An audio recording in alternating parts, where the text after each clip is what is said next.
प्रभू रामचंद्रांची पावनगाथा एका विचित्र वळणावरती येऊन ठेपलेली आपण पाहत आहोत की चित्रकूट पर्वतावरनं प्रभूंनी आपला मुक्काम मुद्दाम हलवलेला आहे आणि शूर्पणखेचं आणि रावणाचं संकट ओढवून घेतलेलं आहे. सामान्य मनुष्य बसतान बसवण्याकडेच कल देतो.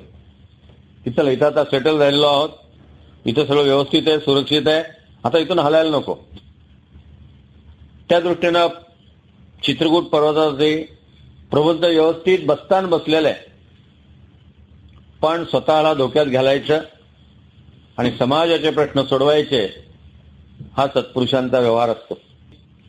शिवाजी महाराजांनी, जिजाबाईंनी स्वतःचं जीवन धोक्यात घातलं, पण समाजाचे प्रश्न सोडवले.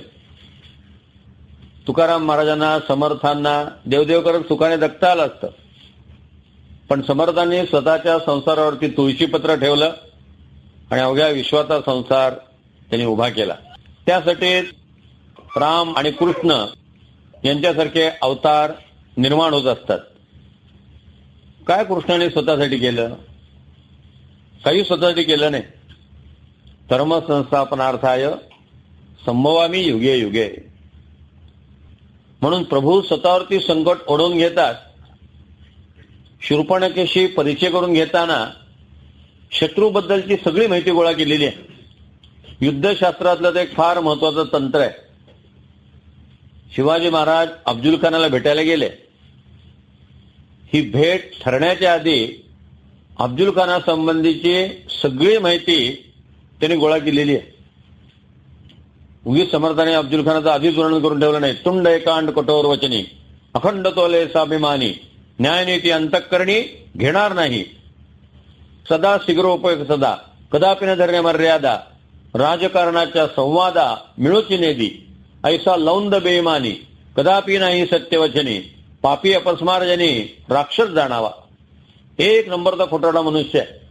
कदापि नाही सत्यवचनी, राक्षस आहे, महाभयंकर मनुष्य आहे. सगळा डाटा गोळा केलेला आहे. तेव्हा हे युद्ध खेळताच येणार नाही. ज्याच्याशी लढायचं आहे त्याचं बल काय आहे, त्याचं अबल काय आहे, हे सगळं बरोबर माहिती करून घ्यावं लागतं. पाहिलं की अफजल खान कसा धोकादायक आहे. त्या कस्तुरंगाशी लढताना अफजल खानाने त्याला सांगितलं, आपण आता मैत्री करूयात, किती दिवस लढत राहायचं, तुझाही पैसा खर्च होतोय, माझाही पैसा खर्च होतोय. त्याला पंजाच्या डौलाचं पत्र पाठवलं. सबंध हाताला चंदनाची पावडर लावायची, त्याचा ठसा कागदावरती उमटवायचा आणि मैत्रीचं, प्रेमाचं पत्र लिहायचं की आता युद्ध बंद, आपण आता मैत्री करूयात. कस्तुरंगाला ते पत्र खरं वाटलं आणि तो निशस्त्र अवस्थेत अफजल खानाला भेटायला आला. अफजल खान त्याला म्हणाला, आओ प्यारे मुझे गले लगाव. आणि मिठी मारत असताना अफजल खानाने खिशातनं कट्यार काढली आणि त्याचं मुंडकच तोडून टाकलं आणि पुन्हा हल्ला केला आणि त्याचं राज्य जिंकून घेतलं. कदापि नाही सत्यवचनी. पत्र कसलं लिहिलं? पंजाच्या डौलाचं. प्रत्यक्षात काय केलं? मान कापली. पंजा किती डेंजरस आहे बघा. सांगतो मी लोकांना, भारतातून ऐकत नाहीत लोक. शत्रू कशा प्रकारचा आहे, रावणा संबंधीची सगळी माहिती, मारीच्या संबंधीची सगळी माहिती ही तिथे गोळा केलेली आहे. सीतेला का पणावरती लावलं एवढं? रामचंद्रांना शूर्पणखेकडनं सुद्धा ही माहिती कळलेली आहे की रावणाला ब्रह्मदेवाचा शाप आहे आणि तो परस्त्रीशी अतिव्यवहार करू शकत नाही. रावणाची एक सून होती, म्हणजे कुबेराची सून, ती रावणाची सून झाली. कुबेर हा रावणाचा सावत्र भाऊ, विभीषणाचा सख्खा भाऊ. त्या कुबेराची जी सून म्हणजे रावणाची सून पुंजीस्थला, तिच्यावरती रावणाने बलात्कार केलेला आहे. आणि ती डायरेक्ट ब्रह्मदेवाकडे गेली आणि तिने ब्रह्मदेवाला सांगितलं की असं असं रावण माझ्याशी वागला, तुम्ही त्याला भलते भलते वर कशाला दिले. तेव्हा ब्रह्मदेवाने रावणाला बोलावून घेतलं आणि सांगितलं की आता माझ्या वरामध्ये मी अमेंडमेंट करतोय.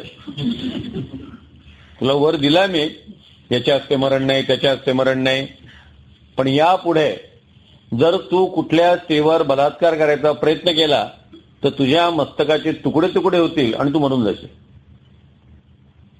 आता ह्या सगळ्या गोष्टींची माहिती जी आहे ती शूर्पणखेकडनं रामचंद्राने काढलेली आहे की हा सीतेला पळवून नेऊ शकतो, सीतेशी अतिप्रसंग करू शकत नाही, आणि करायला गेला तर तो मरून जाईल. कारण त्याला ब्रह्मदेवाने तसं शाप दिलेला आहे, आणि असं कारण आपल्या सुनेवरती बलात्कार केला म्हणून. या सगळ्या गोष्टींची माहिती मारीच जो आहे त्याला हरणाचं मांस खूप आवडतं, म्हणून मारीच अनेकदा काय करतो, हरणाचं कातड आपल्या अंगावरती पांघरून घेतो आणि हरणाचं व्यवस्थित रूप घेऊन जिथं शेतामध्ये हरणं चरतायत त्याच्यात जाऊन मिसळतो, आणि कोवळं हरण एखादं त्याला दिसलं की तो आपलं कातड काढून टाकतो, त्या हरणाला पकडतो, घेऊन जातो आणि त्याचा मांस खातो. त्यामुळे हरणाची वेगवेगळी रूपं कशी घ्यायची हे मारीचाला बरोबर माहिती आहे. ही माहिती रामलक्ष्मणांना शूर्पणखेकडनं मिळालेली आहे. रावणाचं आणि बिभीषणाचं फारसं पटत नाही. बिभीषण हा फार तत्ववादी आहे आणि संसदेतले 3-4 मंत्री हे बिभीषणाच्या बाजूने आहेत आणि ते रावणाच्या विरुद्ध आहेत. ही माहिती शूर्पणखेकडनं मिळालेली आहे. आणि लग्नाचं निमित्त म्हटलं ना की सगळी माहिती लोक घडाघडा घडाघडा सांगायला सुरुवात करतात, आणि ही युक्ती बरोबर त्याने केलेली आहे. आणि शूर्पणखेला जिवंत का सोडलं, तिला जर मारलं असतं तर रावण फार या भानगडीत पडला नसता. पण ती तिथे गेली किती त्याचं डोकं खाणार, त्याला ते आणायला प्रवृत्त करणार.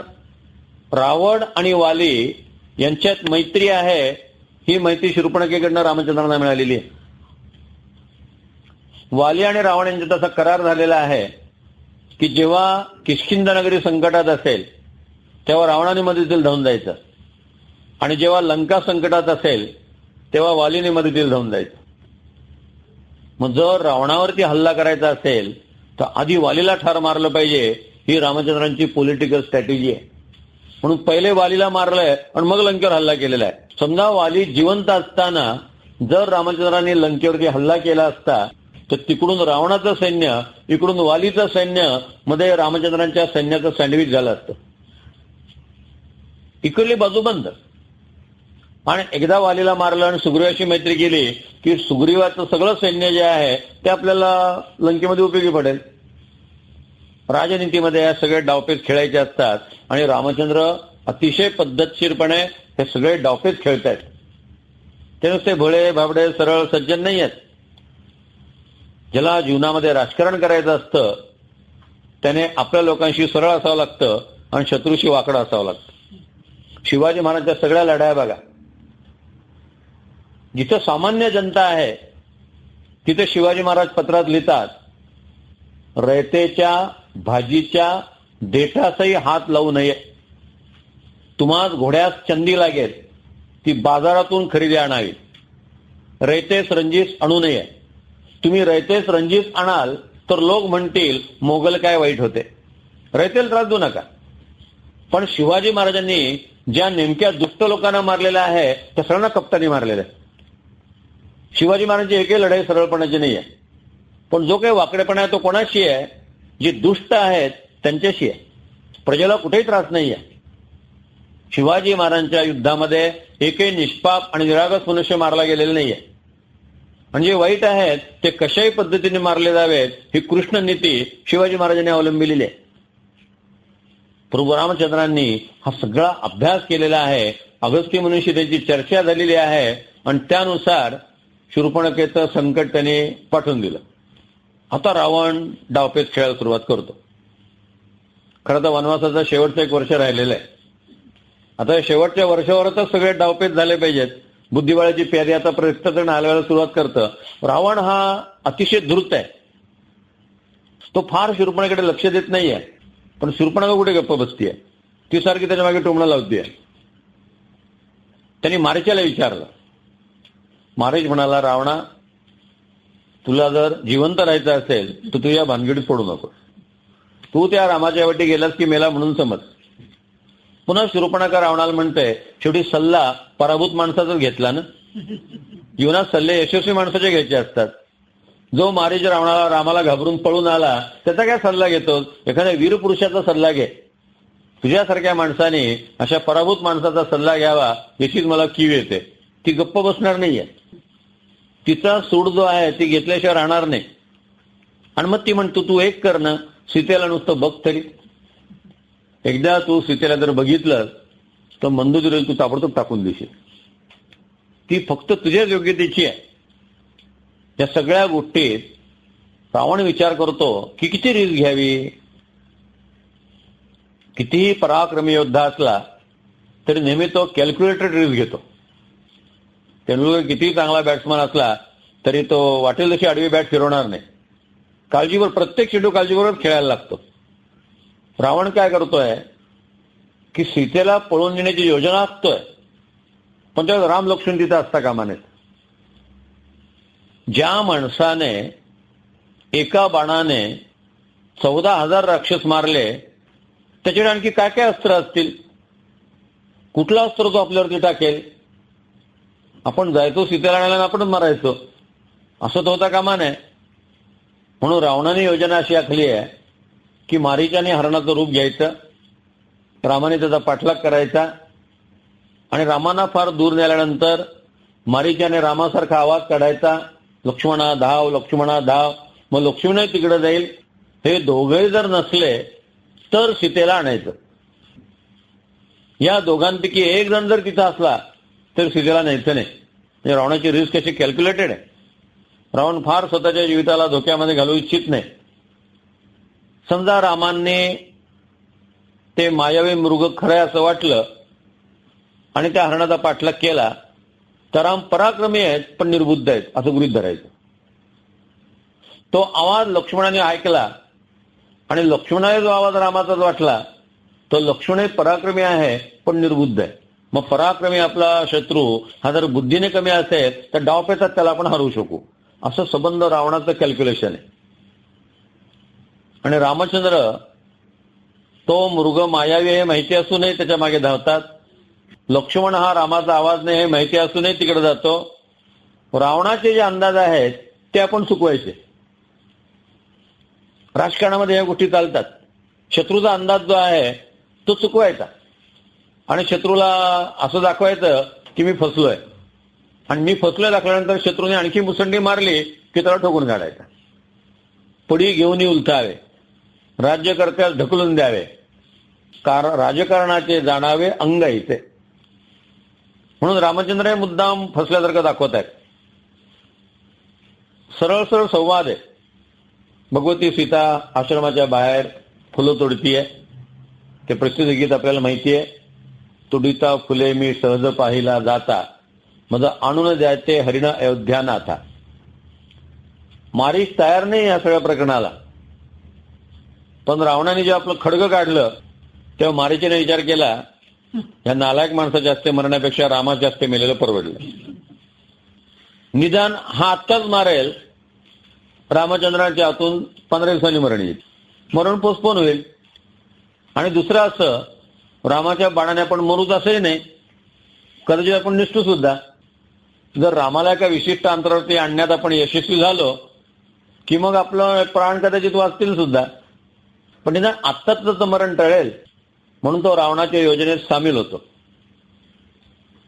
प्रत्यक्ष संवाद आहे वाल्मिकी रामायणातला. सीता जेव्हा ते हरिण मागते तेव्हा लक्ष्मण रामचंद्र म्हणतो की रामा ते हरिण नाहीये, तो मारीच आहे. आपल्याला शूर्पणखेने सांगितलं होतं. मार्चाने हरणाचं रूप घेतलेलं आहे.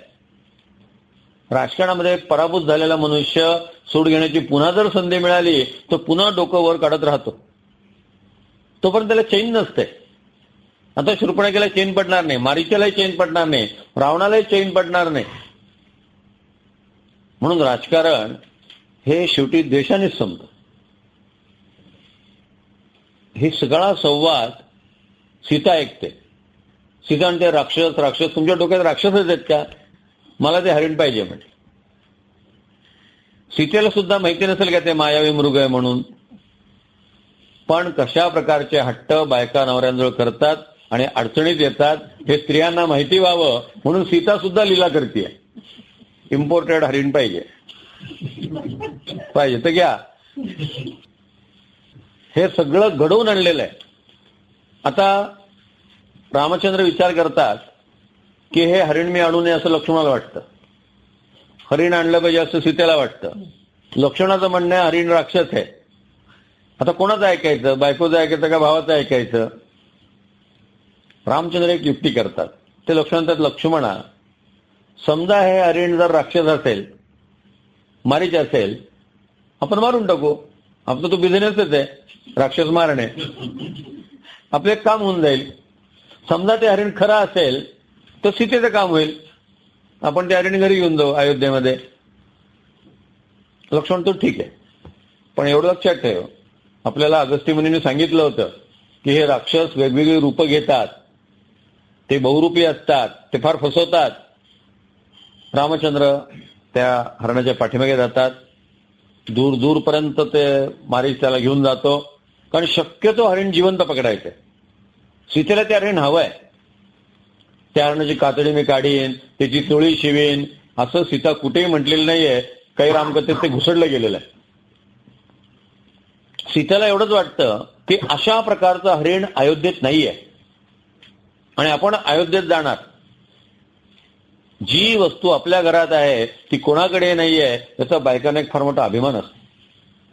असं हरिण दुसरीकडे कुठे नाही, आमच्याकडे आहे, तुम्ही येऊन बघा. यासाठी सीता ते हरिण मागते.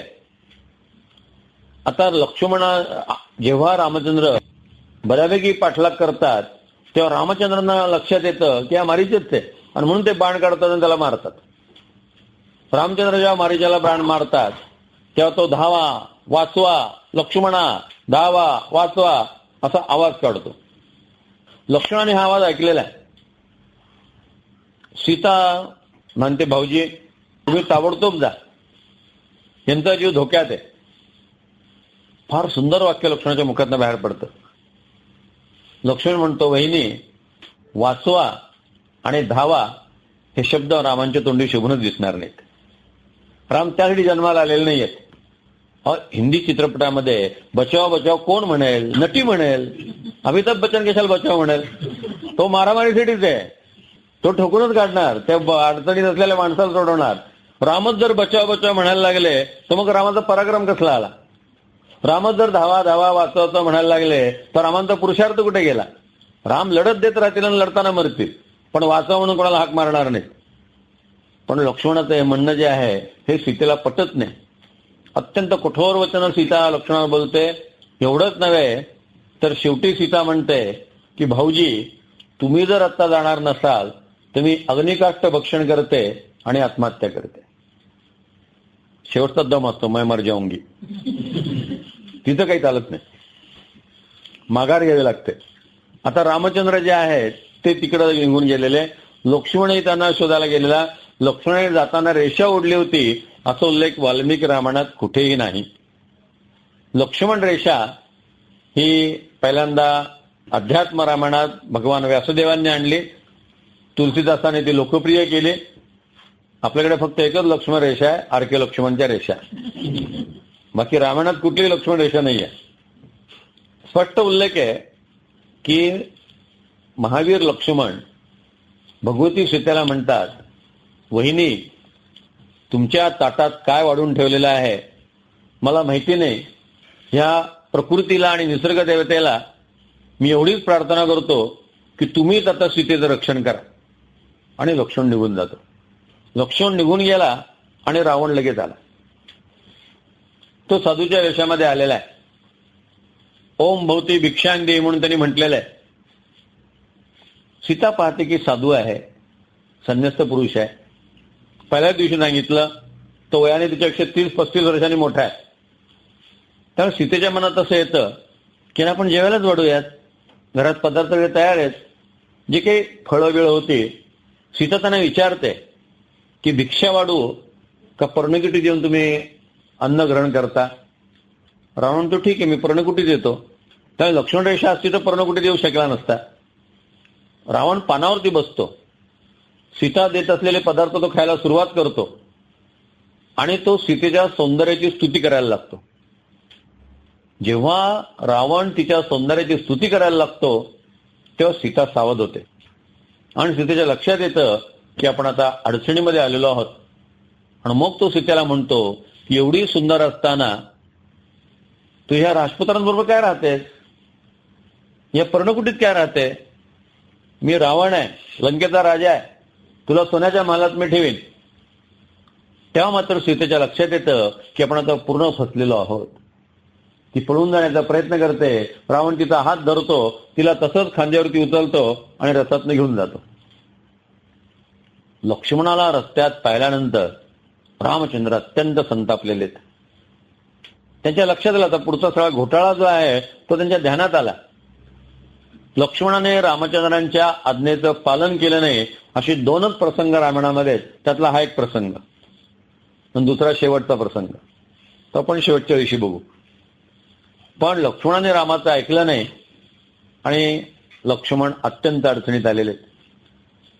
रामचंद्रांनी त्याला सांगितलं, आता सीता पर्णकुटीत नसणार, मला खात्री आहे. तू फार मोठी चूक केली.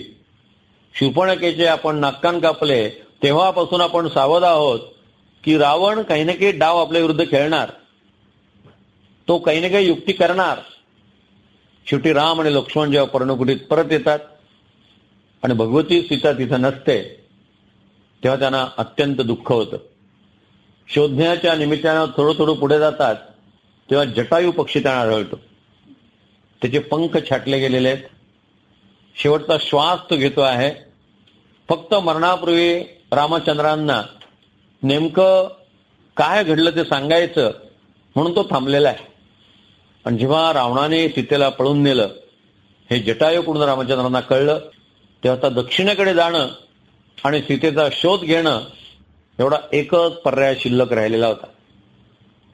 पत्नीचं अपहरण झाल्यानंतर रामचंद्रांनी जो शोक केलेला आहे, त्या शोकाचं वर्णन महर्षी वाल्मिकींनी अनेक सर्गांमध्ये केलेलं आहे. विस्तारपूर्वक वर्णन आहे. पहिल्या दिवशी म्हटलं तसं जरा रामांची ओव्हर ऍक्शन झाली, ओव्हर ऍक्टिंग झाली. शेवटी लक्ष्मण म्हणतो रामचंद्रांना की दादा, तू माझा थोरला भाऊ आहे हे मान्य करताना मला लाज वाटते. काय तुझा वेडेपणा चाललेला आहे, तू स्वतःला आवरू शकत नाही. आणि मग रामचंद्र जरा शांत होतात. राम आणि लक्ष्मण दोघे आता दक्षिणेच्या दिशेने निघाले. पंपा सरोवराच्या अलीकडे दक्षिण दिशा सोडून रामचंद्र एकदम पूर्व दिशेला वळले. लक्ष्मणाला कळे ना की इकडं कुठे निघालात. तेव्हा रामचंद्र म्हणाले, लक्ष्मणा, तिथे एक भक्त आपली प्रतीक्षा करत आहे आणि ती म्हणजे रामभक्त शबरी.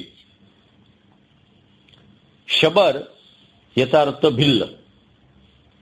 ही जी भिल्लांची जात आहे त्याला संस्कृतमध्ये शबर असा सुद्धा एक शब्द आहे. त्या भिल्लांच्या टोळीचा जो नायक होता त्याची ही मुलगी, म्हणून तिचं नाव शबरी असं पडलं. शबरी ही आदल्या जन्मात राजकन्या होती, पुढे ती राणी झाली. त्या जन्मात सुद्धा ती भक्तिभावप्रधान होती. जसा आपण सीतेचा आधीचा जन्म पाहिला वेदवती, तशी शबरी आधीच्या जन्मात राणी होती आणि ती मोठी भगवत भक्त होती. पण भगवत भक्त असून सुद्धा भावाची अभिव्यक्ती करताना तिला मर्यादा यायच्या, कारण ती राजघराण्यातली होती. आपण मीराबाईंचं चरित्र वाचतो. मीराबाई केवळ राजघराण्यातली होती म्हणून मीराबाईंवरती किती रिस्ट्रिक्शन होते. तिला धड नाचता येत नव्हतं. शेवटी तिने मेवाड सोडलं, आपलं राजघराणं सोडलं. मीरा बन गई जोगन, ती जोगन झाली. आणि मग गली गली गली गली गाते चली. तिने सगळीकडे मग गल्ली गल्लीतनं गल्ल्या बळातनं नाच गाणी करत ती भगवान कृष्णाला आळवत राहिली. पण जोपर्यंत ती राजघराण्यामध्ये होती, जोपर्यंत मेवाडमध्ये होती, तोपर्यंत तिचं नृत्य हा खानदानकी इज्जतचा प्रश्न होता. कारण तिला खूप घरातल्या लोकांनी त्रास दिला. तिचा ती राणा संघ हा तर तिच्या वाईटावरतीच होता. म्हणून शबरीनं जेव्हा ती प्रयागला आली होती आपल्या पतीबरोबर दर्शनाला, तिला भावही अभिव्यक्त करता येत नव्हते. आरती म्हणत असताना डोळ्यातनं पाणी आलं तर राजा रागाने पाहतो की डोळ्यात काय पाणी आणण्याचं कारण आहे. ह्या सगळ्यामुळे ती प्रयागला नदीकाठी येते आणि त्या गंगा मातेला सांगते की मला पुढचा जन्म अशा गरीब कुटुंबात दे की ज्या ठिकाणी मी मनापासून भक्ती करू शकेन आणि माझ्या भक्तीला कुठला प्रतिरोध राहणार नाही, असं म्हणून तिने गंगेत आत्मविसर्जन केलं. तीच पुढे शबरी झाली आणि एका भिल्ल कुटुंबामध्ये ती जन्माला आली. 8-9 वर्षाची शबरी, तिचा आता विवाह करायचा आहे. त्या काळातलं मुलींचा विवाहाचं वय 8-9 वर्षाचं. आपण पाहिलं सीता 13व्या वर्षी विवाहित झाली, त्यावेळेस रामचंद्र 16 वर्षांचे होते. अलीकडे लेट मॅरेज ही समस्या आहे. त्या काळामध्ये बालविवाह ही आपल्याला समस्या वाटत होती, त्या लोकांना वाटत नव्हती. आज ती समस्या ठरू शकते, कारण मुलगा नेमकं काय शिकणार आणि त्याची आर्थिक परिस्थिती काय असणार हे फार उशिरा ठरतं. तेव्हा वर्णव्यवस्था असल्यामुळे जो वडिलांचा व्यवसाय आहे तो मुलाचा व्यवसाय असणार आहे. जी वडिलांची संपत्तिक स्थिती आहे तीच मुलाची संपत्तिक स्थिती असणार आहे. त्यामुळे पालकांकडे पाहून विवाह ठरत असत. त्या काळात विवाह संस्था ही पालकांचे करार असत. आज विवाह जे आहेत ते इतके उशिरा व्हायला लागले की लेट मॅरेज ही एक नवीन समस्या आज निर्माण झाली. पुण्या मुंबई सारख्या शहरामध्ये कुमारिका मातांच्या प्रश्न किती मोठ्या प्रमाणात निर्माण झालेले आहेत. घटस्फोटाची प्रकरणे किती निर्माण झालेली आहेत. लहानपणी ती मुलगी जेव्हा 7-8 वर्षाची असते तेव्हा त्या नवीन कुटुंबामध्ये ती लगेच मोल्ड होते. जास्त शिक्षण झालं की I have got my on opinions, I have got my on ideas, मला हे चालणार नाही, मी हे सहन करणार नाही, अशी प्रक्रिया सुरू होते. मग त्या नवीन परिवारामध्ये ती मुलगी रुळणं कठीण होऊन जातं. या सगळ्यासाठी आमच्या ऋषीमुनींनी अतिशय विचारपूर्वक विवाहाचं वय ठरवलेलं होतं. आज आपल्याला या दोन्हींचं संतुलन कुठेतरी करायला लागेल. अनंतराव आठवलेने मी म्हणायचे की मुलगी 18 वर्षाची झाली की तिचा विवाह वडिलांनी केला पाहिजे. मुलगा 20-22 वर्षाचा झाला की तिचा तोपर्यंत अंदाज आलेला असतो, त्याचे गुण कळलेले असतात, त्याची कॅपॅसिटी कळलेली असते आणि त्या परिचयाच्या कुटुंबामध्ये असे व्यवहार व्हावेत. पण विवाहाचं वय इतकं लांब असणं सुद्धा बरोबर नाही. शबरी 8-9 वर्षाची आहे, तिचं लग्न ठरलेलं आहे आणि तिच्या दारामध्ये बोकडांची 5-25 पिल्ले आहेत. कोळे, लहान लहान बोकड, शेळ्या अशा आणून ठेवलेल्या आहेत. रोज तिच्या पिल्लांबरोबर खेळते, रोज त्यांना चारा खाऊ घालते, रोज त्यांच्या गळ्यामध्ये पडते. एक दिवस आई म्हणाली, 2 दिवस राहिले, काय गळ्यात पडायचं तर पड त्यांच्या, 2 दिवसांनी तुला काही या पिल्लांची खेळता येणार नाही. शबरी म्हटली, का बरं नाही खेळता येणार?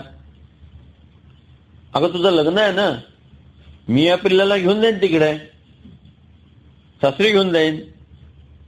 अगं पण ही जिवंत राहिली तर ना, तुझ्या लग्नामध्ये सगळ्यांना मेजवानी द्यायची म्हणून तर हे आणलेलेच पिल्ल, हे आता उद्या कापले जातील, याचं मांस केलं जाईल आणि सगळ्या लोकांना जेवताना वाढलं जाईल. शबरीच्या डोळ्यातनं टचकन पाणी आलं. ती आईला म्हटली, मी नाही कापू देणार, यातलं एके पिल्लू कापायचं नाही, तुझ्या बापाला सांग काय सांगायचं ते. शबरीचा राकट पिता संध्याकाळी घरी परत आला. परत आल्यानंतर ती मुलगी वडिलांना मिठी मारते, बाबा हे पिल्ल कापायची नाहीत, ही बोकडं मारायची नाहीत. त्यांनी मुलीला ढकललं दूर, फार शहाणी मला सांगतेय, आज इतक्या लग्नांना मी बोकडाचा मांस खाल्लेला आहे, माझ्याकडे लोकांना जर मी ते दिलं नाही तर लोक माझ्या तोंडात शेण घालतील. शबरीच्या एक लक्षात आलं की आता या बोकडांची हत्या अटळ आहे. या बोकडांचा जीव वाचवायचा असेल तर एकच उपाय, आपण इथून पळून जाणं. आपण जर निघून गेलो तर आपलं लग्नच होणार नाही आणि बोकड वाचतील. घरात राहिलो तर वडील आपल्याला दोन्ही हात धरून तिथं बोहल्यावरती उभं करतील, सक्तीनं आपला विवाह करतील. परत वडिलांच्या विरुद्ध वागायची सोयच नाहीये. आपल्याला इथून निघून जाणं हाच एक मार्ग आहे. कारण ही पिल्ल कापली जाणार ही कल्पना तिला सहन होईना. डॉक्टर धनंजय गुंडे यांनी आत्मचरित्र लिहिलंय, तर ते प्रकरण आहे मी शाकाहारी कसा झालो. तर त्यांनी म्हटलंय की त्यांची 2 लहान मुलं होती, एक 6 वर्षाचा आणि एक 8 वर्षाचा. त्या 2 मुलांना घेऊन ते पोल्ट्री फार्म मध्ये गेले. रविवारचा दिवस होता. चिकन सूप ते आणत असत. त्याची मुलं म्हणते, बाबा आम्ही पण तुमच्यावर येतो. म्हणून त्या दोन्ही मुलांना बरोबर नेलं. तिथे काउंटर पाशी ते ऑर्डर देत होते. 10 मिनिटांनी लगेच तो ताजा माल मिळणार होता. दरम्यान तिथे एक छोटासा पिंजरा होता. त्यात 4 छोटी छोटी कोंबडीची पिल्लं होती. त्या पिल्लांशी दोन्ही मुलं काड्या बिड्या घालून गवताची पाती देऊन खेळत होती. आणि तेवढ्यात वडील म्हणाले, हे चला जरा आपण फिरून येऊ. एक 10 मिनिटं त्याच्यात ते फिरून आले आणि तिथं काउंटर पाशी आला. त्याने ते चिकन सूप तयार केलं होतं. ते पॅकेट दिलं. त्यांनी पैसे दिले. आणि तेवढ्यात ही दोन्ही मुलं पाहतात ती 4 पिल्लं त्या पिंजऱ्यामध्ये की नव्हती. त्याने त्या माणसाला विचारलं, का इकडली पिल्लं कुठे गेली? तर त्या माणसाने सांगितलं, ती पिल्लं कापूनच चिकन सूप केलंय ना. हे जेव्हा त्या दोन्ही मुलांना कळलं तर त्या दोन्ही मुलांच्या डोळ्यातनं टचकन पाणी आलं. त्यांनी वडिलांच्या हातातनं ती पिशवी हिसकावून घेतली आणि दूर भिरकावून दिली. बाबा, तुम्ही आजपर्यंत आम्हाला फसवत होतात. चिकन सूप आपण घेतो म्हणजे नेमकं काय खातो हे त्यांना माहिती नव्हतं. पहिल्यांदा त्यांच्या लक्षात आलं की आपल्याला हे खाता यावं म्हणून ही पिल्लं कापली जातात, ती मारली जातात आणि त्याचे चिकन सूप केलं जातं. गुंडे म्हणतात, त्या दिवसानंतर आमच्या घरामध्ये कुणीही मांसाहार केला नाही. इतका त्या मुलांच्या मनावरती परिणाम झाला की आपले वडील इतके वाईट आहेत, आपली आई इतकी वाईट आहे, अशा पद्धतीने ते जगतात.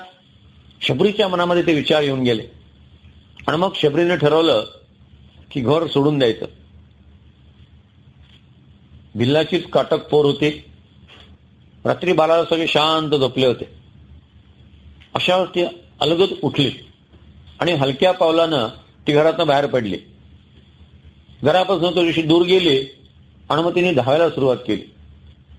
मध्ये विजा कडाडत होत्या आणि तिला थोडा थोडा रस्ता दिसत होता. थोडा चंद्र आकाशात आला. त्या चांदण्यातही तिला थोडासा रस्ता दिसू लागला. साधक जेव्हा निष्ठेने आपल्या ध्येयाकडे वाटचाल करायचं ठरवतो तेव्हा सद्गुरूंची वेल एखादी चमकते, भगवत कृपेचं एखादं चांदणं पडतं आणि त्या साधकाला त्याचा पुढचा मार्ग दिसत राहतो.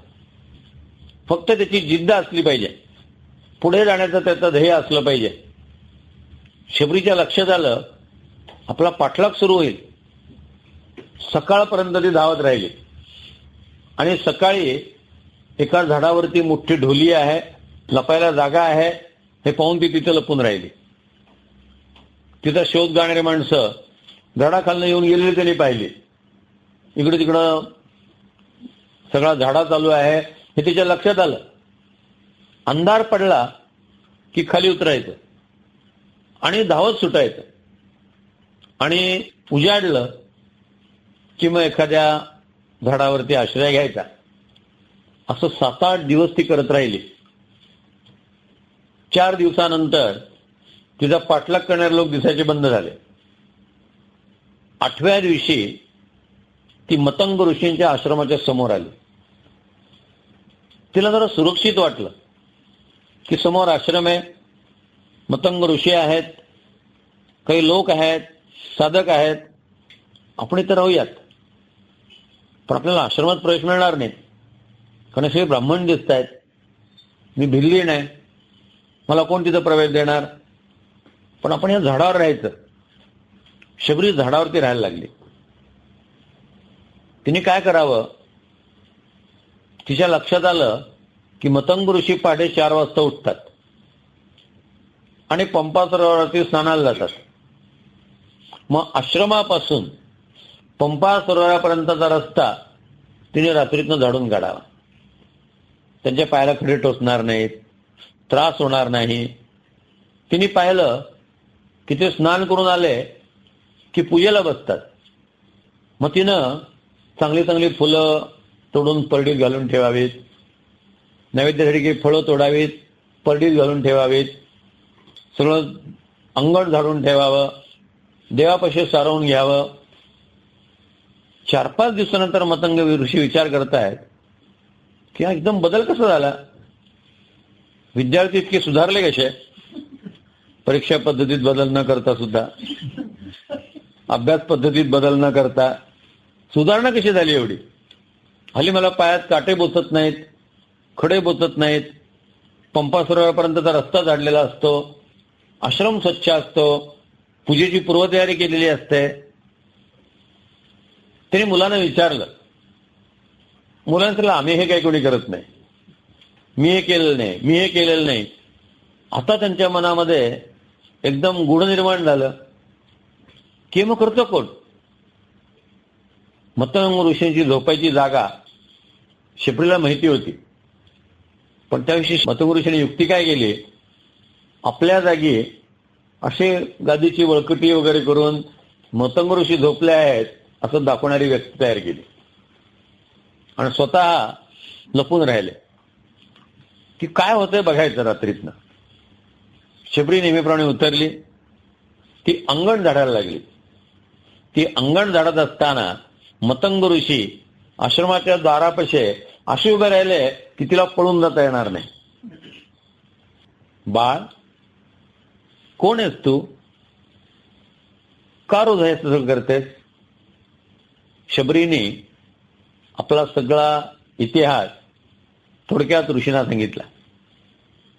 मतंग ऋषींच्या लक्षात आलं की हा कोणीतरी अत्यंत दिव्य आत्मा आहे आणि तो चुकून भिल्लाच्या कुटुंबात जन्माला आलेला आहे. हा मुक्त जीव आहे. त्यांनी तू एक काम करशील का? तू भिल्लाची पोर, तुला पर्णकुटी कशी बांधायची सांगायची गरज नाही. या आश्रमाच्या कोपऱ्यात तू एक पर्णकुटी बांध, तिथं राहा. आम्ही सगळे आहोत, आमच्या बरोबर राहा. मतंग ऋषींच्या आश्रमात प्रवेश मिळाला म्हणून शबरीला खूप आनंद झाला. तिची सेवा सुरू झाली, सगळी कामं सुरू झाली. 5-7 वर्ष आनंदात निघून गेली. एक दिवस मतंग ऋषींनी एकदम घोषणा केली की मी हिमालयात जाणार आहे, देहत्याग करणार आहे. ज्या शिष्यांना साधनेसंबंधीचं शेवटचं मार्गदर्शन माझ्याकडनं घ्यायचं असेल त्यांनी येऊन भेटावं. त्या 2 दिवसामध्ये भोवतालच्या परिसरातले अनेक लोक मतंग ऋषींना भेटायला, त्यांच्याकडनं शेवटचं मार्गदर्शन घ्यायला आश्रमात येऊन गेले. शबरी राहिली.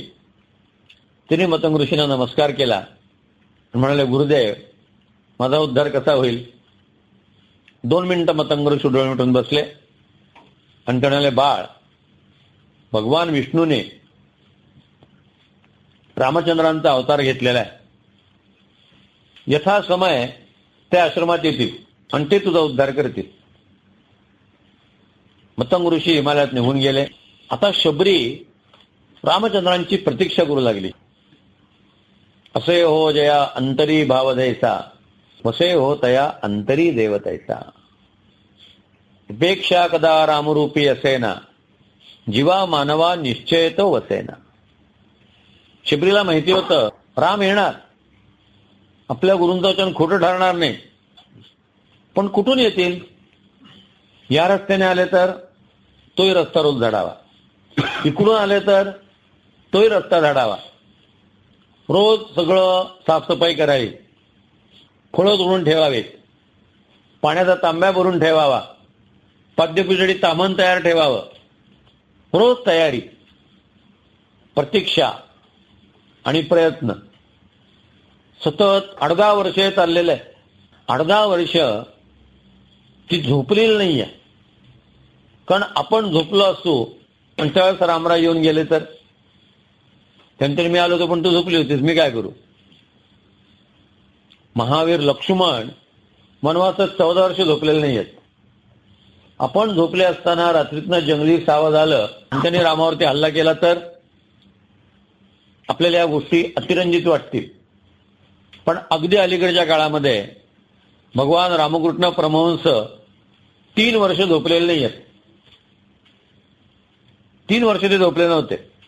स्वतः रामकृष्णाने आठवण सांगितली आहे की अनेकदा रात्री मी बुबुळांवरनं बोटो फिरवायचो आणि आपले डोळे उघडायचे खात्री करून घ्यायचो. त्यांच्या लक्षातच यायचं नाही. इतके भावानुरागामध्ये असायचे की त्या भावानुरागामध्ये ते झोपू शकत नव्हते. शबरी झोपली नाही, रोज रामाची वाट पाहत होती. कसे असतील राम, तिने मनाने कल्पना केली. आणि विशेष असं, तिने जशी कल्पना केली त्या रूपातच रामचंद्र आले. याचे दोन्ही अर्थ आपल्याला लावता येतील की रामांचं जसं रूप होतं तशीच नेमकी तिने कल्पना केली, किंवा तिने जशी कल्पना केली तसं रूप रामचंद्राने धारण केलं. परमात्म्याला कशाचा तुटवडा नाहीये. नका विचारू देव कसा, भाव जसा हो देव तसा. रामकृष्णाने वात्सल्य भावाने रामाची उपासना केली तेव्हा रामाने बालक रूपात त्यांना दर्शन दिलं. दास्यभावाने रामाची उपासना केली तेव्हा रामचंद्रांनी ऋषीमुख पर्वतावरती हनुमंताला जसं दर्शन दिलं तसं रामकृष्णांना दर्शन दिलं. तुम्ही जसा भाव धारण कराल त्या रूपात परमेश्वर प्रकट होईल.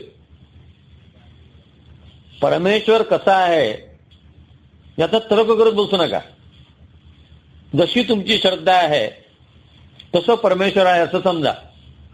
आपोआप परमेश्वर त्या रूपातच तुम्हाला दर्शन देईल आणि तुमची श्रद्धा फलदायी ठरेल. आणि म्हणून एक दिवस शबरीनं सकाळच्या वेळेला पाहिलं की दोन आकृत्या येत आहेत.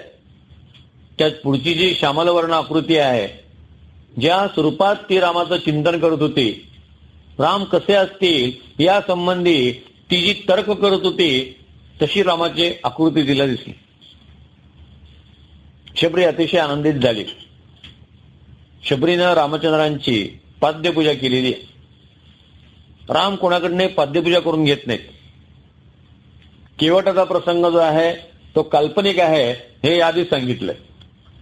केवटाने रामचंद्रांचं चरण प्रक्षालन केल्याचा उल्लेख गोस्वामी तुलसीदास करतात, पण ती काल्पनिक कथा आहे, त्याला ऐतिहासिक आधार काही नाही. शबरीकडनं मात्र रामचंद्रांनी चरण प्रक्षालन करून घेतलेलं आहे.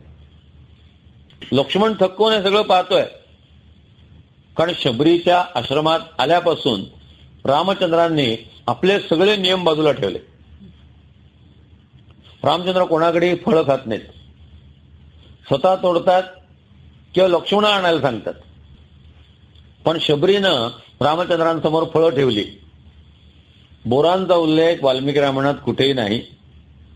शबरी के बेर गोस्वामी तुलसीदासांनी प्रसिद्ध केले. त्याचं इंटरप्रिटेशन किशोरजी व्यासाने खूप छान केलं. त्यामुळे आपण एखाद्या माणसाला घरी बोलावतो आणि बोलवताना काय म्हणतो, आमच्या झोपडीला तुमचे पाय लागू द्या. मोठा बंगला असतो, पण बोलताना काय बोलतो, आमच्या झोपडीला तुमचे पाय एकदा लागू द्या. जेवायला श्रीखंडपुरी केलेलं असतं, पण बोलताना म्हणतो आमची गरीबाची भाजी भाकरी गोड मानून घ्या. शबरीनं चक्क फळं आणलेली आहेत, वेगवेगळी फळं आहेत. ती फळं रामा मी तपासलेली आहेत. परीक्षितम असा शब्दप्रयोग वाल्मिकी करतात. परीक्षितम याचा अर्थ काय, चिक्कू आहे, चाकूने कापला, त्यातली एक फोड खाऊन पाहिली, गोड आहे, बाकीचं चिक्कू बाजूला ठेवलं. शबरी उष्ट काही रामाला देईल असं भक्तिशास्त्रानुसार कधी शक्य नाही. जसं भरताच्या बाबतीत वसिष्ठ मुनीने सांगितलं की तुझ्यातून चूक घडणारच नाही. जो खरा भक्त आहे तो कधीच चूक करणार नाही. त्याच्या हातून परमेश्वर सगळी कर्म व्यवस्थितच करून घेईल.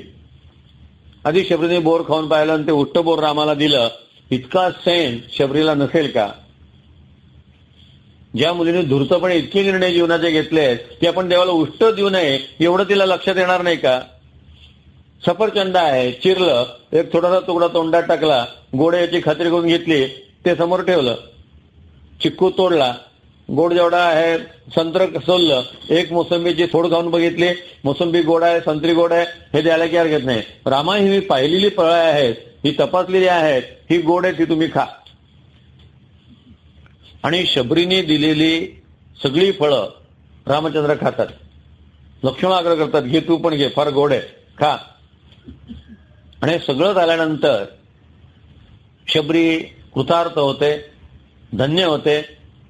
ती रामचंद्र म्हणते, प्रभो तुम्ही तर माझ्या समोर उभे राहा आणि मला आशीर्वाद द्या. आणि शबरी ध्यानाला बसली. तिच्या शरीरातला अग्नी तिने प्रज्वलित केला आणि त्या अग्नीमध्ये शबरीने आपला देह ठेवला. ती फक्त रामाच्या दर्शनाची वाट पाहत होती. रामाचं दर्शन झालं आणि शबरी मुक्त झाली. जन्ममृत्यूच्या फेऱ्यातनं तिची कायमची सुटका झाली. गोस्वामी तुलसीदासांनी रामचरितमानसमध्ये म्हटलेलं आहे की रामाने शबरीला 9दा भक्ती सांगितली. मुळात ती 9 नाही, 14-15 प्रकार आहेत भक्तीचे. ते 14-15 प्रकार गोस्वामी नावामध्ये बसवले आणि रामांनी शबरीला 9दा भक्ती सांगितली असं म्हणून ते भक्तीचे वेगवेगळे प्रकार आहेत. त्यात सत्संग आहे, त्यात नामस्मरण आहे, त्यात सद्गुरूंची सेवा आहे. या सगळ्या गोष्टी भक्ताने कराव्यात असं राम म्हणतात. आणि शेवटी रामचंद्र समारोप करताना म्हणतात, शबरी हे सगळं मी तुझं चरित्र गायलं आहे. तू हे कर असं मी सांगत नाहीये, तू काय केलंस ते मी तुला सांगतोय. म्हणून केशवदासांनी म्हटलेलं आहे की रामचंद्रांनी केलेली किंवा सांगितलेली शबरीला 9दा भक्ती म्हणजे प्रभू रामचंद्र कृत शबरी स्तोत्र आहे. ते सगळं तुझं वर्णन आहे. ध्येय ठेवताना शबरीने रामचंद्रांना एक सल्ला दिलेला आहे. शबरी रामचंद्र म्हणते, रामा, इथून जवळच ऋष्यमुख पर्वत आहे. त्या ऋष्यमुख पर्वतावरती हनुमान नावाचा एक तुझा भक्त तुझी प्रतीक्षा करतोय. तू हनुमंताला भेट, तुझं पुढचं काम व्यवस्थित होईल. भक्ताने भगवंताला केलेलं मार्गदर्शन म्हणजे भक्तीमुळे भक्त केवढ्या अधिकाराला पोहोचतो ते या एका गोष्टीनं दिसून येतं.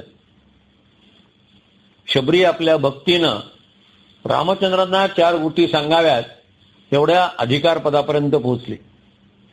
आणि मग रामचंद्र ऋष्यमुख पर्वतापाशी जातात.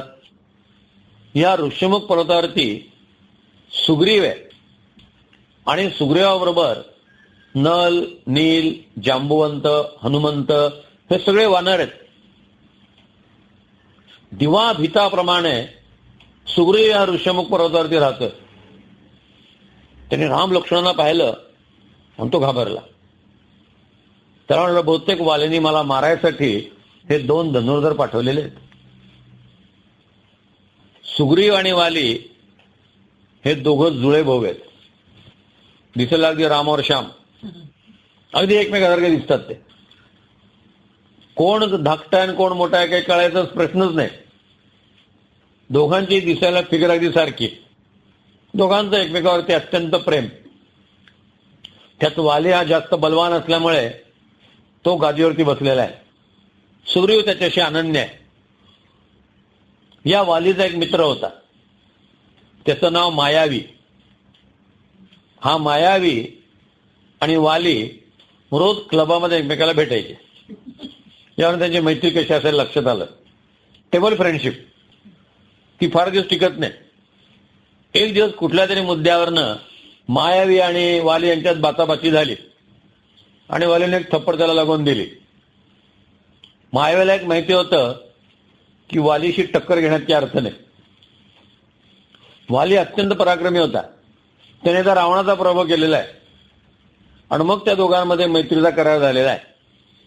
पण तो मैत्रीचा करार होण्यापूर्वी वालीनं रावणाला हरवलेला आहे. एवढंच नव्हे तर 6 महिने त्याने रावणाला आपल्या तबल्यात डांबून ठेवलेलं आहे. पुढे पौलस्त्य मुनी आले आणि त्यांनी रावणाची सुटका केली. आणि त्यावेळेस पौलस्त्य मुनींच्या मध्यस्थीनं रावण आणि वाली यांच्यात मैत्रीचा करार झालेला आहे. एवढा वाली पराक्रमी आहे.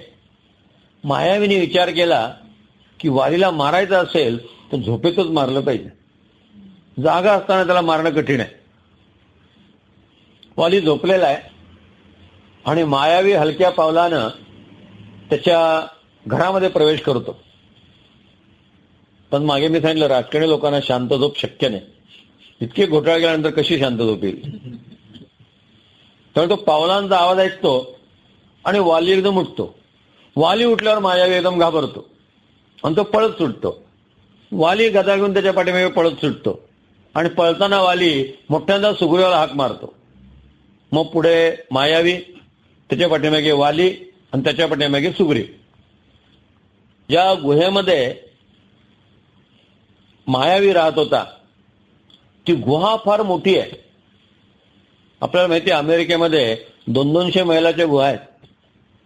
आतून संबंध 200 मैल गुहाच आहेत नुसत्या. हे दालन ते दालन, इकडून तिकडं तिकडून इकडे. त्यामुळे वाली आत शिरला. पण आज शिरताना वालीने सुग्रीवाला सांगितलं, मी येईपर्यंत तू इथं दारात उभा राहा, कारण आणखी कोणी सैन्य आत आलं तर, आतलं सैन्य बाहेर जायला लागलं तर. म्हणून तिथं सुग्रीवाने ती बाजू सांभाळायची.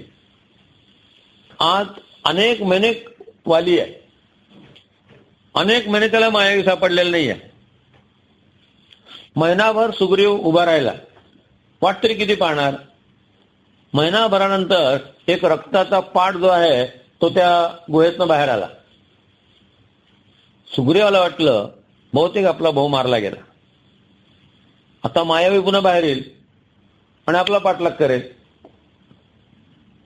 त्याच्या पाठलागाच्या कामात प्रतिरोध निर्माण करायचा म्हणून त्याने एक मोठा शिलाखंड घेतला आणि त्या गुहेच्या तोंडाला लावून टाकला. सुग्रीव किष्किंधा नगरीत परत आला. वाली बहुतेक मेला आहे असं त्यांनी नगरजनांना सांगितलं. गावात दुखोटाही साजरा झाला आणि मंत्र्यांनी आग्रह केला की वालीचा मुलगा अंगद तर लहान आहे, आता त्याला गादीवर बसवता येत नाही, तर तुम्हीच आता गादीवर बसा. वालीचा मृत्यू झाला असं गृहीत धरून सुग्रीवाचा राज्याभिषेक करण्यात आला. आणि सुग्रीव सिंहासनावरती बसला असताना वाली परत आला. वालीला असं वाटलं की राज्याच्या लोभानं सुग्रीवानं आपण बाहेर येऊ नये म्हणून ती शिळा लावून ठेवली आणि स्वतःचा राज्याभिषेक करून घेतला आणि माझ्या मृत्यूची खोटी बातमी पसरवली. मिसअंडरस्टँडिंग, कम्युनिकेशन गॅप, यातनं वाली आणि सुग्रीव यांच्यात कारण नसताना वितृष्ट निर्माण झालं. त्यात वालीची चूक जास्त आहे. थोडं वालीने सुग्रीवाला समजून घ्यायला पाहिजे होतं. उलट वाली सुग्रीवाला बेदम ठोकून काढतो आणि हकलून देतो. नुसतं हकलून देत नाही, तो सुग्रीवाच्या पत्नीशी जबरदस्तीने विवाह करतो, तिला आपल्या अंतःपुरात ठेवतो. सुग्रीवाचा मुलगा जो आहे त्याला तुरुंगात टाकतो आणि सुग्रीवाची सगळी इस्टेट जी आहे ती तो गिळंकृत करतो. म्हणजे एखाद्याच्या संसाराची पूर्णपणे वाट लावणं म्हणतात ना, तशी वालीनं आपल्या भावाच्या संसाराची पूर्ण वाट लावली. आता सुग्रीवाचे काही समर्थक तिथं आहेत, नल, नील, जांबुवंत, हनुमंत. त्या चौघांनी हे वालीची साथ सोडली आणि सुग्रीवाबरोबर तेही बाहेर पडले.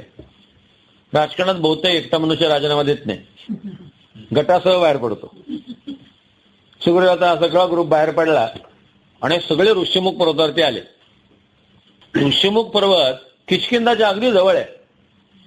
मग वालीची भीती असताना सुग्रीव इतक्या जवळ का थांबला?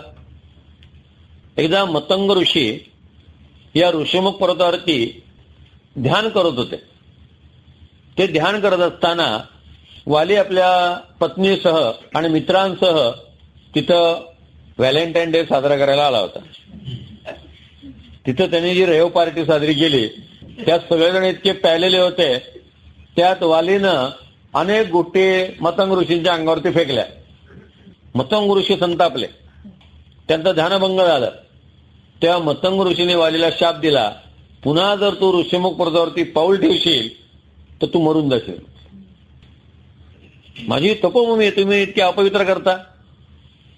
हे कळल्यानंतर वाली पुन्हा ऋषीमुख पर्वतावरती जात नाही. म्हणजे सुग्रीवने विचार केला की मी सर्वात जास्त सुरक्षित कुठे?